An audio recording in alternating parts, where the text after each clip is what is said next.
I still remember the exact moment my mother looked me in the eyes and said, "If you marry him, don't expect us to be there." At first, I honestly thought she was bluffing. I mean, what mother skips her own daughter's wedding?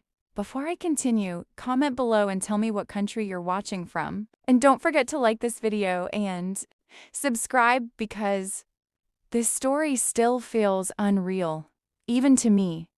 I'm 33 years old, and up until 2 years ago, I was exactly the kind of daughter my parents loved to show off. I had a corporate job in downtown Chicago, made 6 figures, drove a luxury SUV, and lived in one of those expensive high-rise apartments with floor-to-ceiling windows. My parents bragged about me constantly to relatives, church friends, even strangers. To them, I was proof that their sacrifices paid off. And then I met Daniel. The funny thing is, Daniel never tried to impress me. We met at a coffee shop during the worst week of my life. I'd just gotten out of a toxic relationship with a man my parents absolutely adored, a lawyer from a wealthy family who cheated on me for almost a year.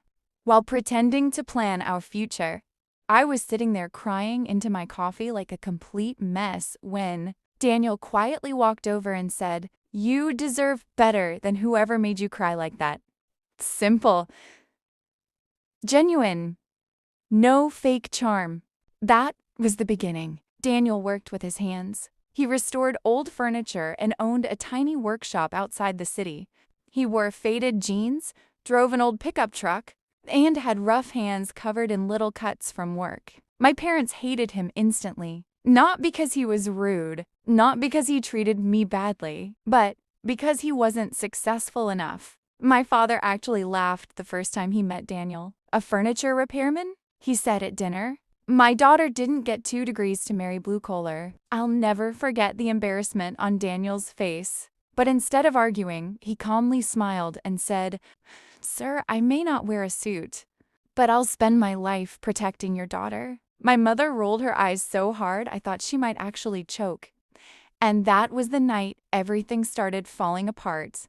After that dinner, my parents stopped pretending to support me. Every single phone call became an interrogation. "Are you seriously throwing your future away for this man? You're embarrassing this family. What exactly does he even offer you?"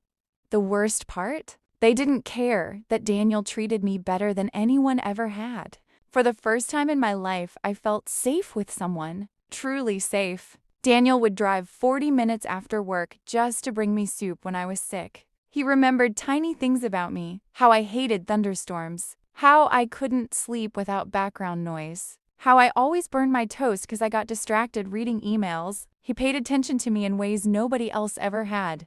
But to my parents, none of that mattered because he didn't wear expensive watches or come from money. Things got uglier after we announced our engagement. My mother called me crying one night saying, "People are talking about us. Do you understand how humiliating this is?" Humiliating. That word stayed in my head for weeks. Not, "Are you happy?" Not, "Do you love him?" Just humiliation. Then my father crossed a line I still haven't fully forgiven. He invited me to lunch without telling me.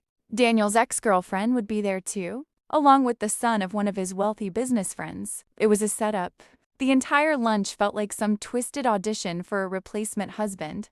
At one point, my father looked directly at Daniel and said, "A man should be able to provide a lifestyle equal to the woman he marries." I could literally feel the tension at the table, but Daniel stayed calm. He looked my father straight in the eyes and said quietly, "A lifestyle can change overnight.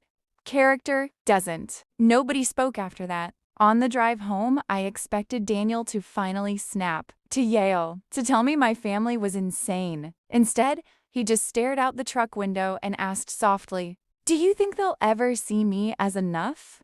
That question broke me, because for the first time, I realized the man I loved was trying desperately to earn kindness from people who had already decided he was worthless. 3 weeks before the wedding, my parents made their final decision. My mother called me and said coldly, "If you marry him, neither of us will attend." And then she hung up. I sat on my kitchen floor staring at my phone while Daniel walked in carrying groceries. completely unaware that my own parents had just abandoned me. I didn't even know how to tell Daniel. He walked into the kitchen smiling, holding grocery bags and talking about flowers for the wedding like everything was normal. Meanwhile, I was sitting on the floor trying not to fall apart. The second he saw my face, he stopped. "What happened?" he asked quietly. I couldn't even say the words at first. My throat felt tight. Finally, I whispered, "They're not coming." Daniel didn't respond right away. He just slowly set the grocery bags down on the counter and looked away for a second, like he was trying to hide the hurt on his face. And somehow, that hurt me even more. "I'm sorry," I kept saying. "I'm so sorry." But Daniel knelt beside me, took my hands, and said something I'll never forget. "Emily, you don't have to apologize for people who only know how to love conditionally." That sentence hit me harder than anything my parents had said, because deep down, I knew he was right. My parents loved the version of me that made them look successful. The polished daughter with the expensive job, designer clothes, and perfect image. But the second I chose happiness over status, they treated me like a disappointment. The wedding day came faster than I expected.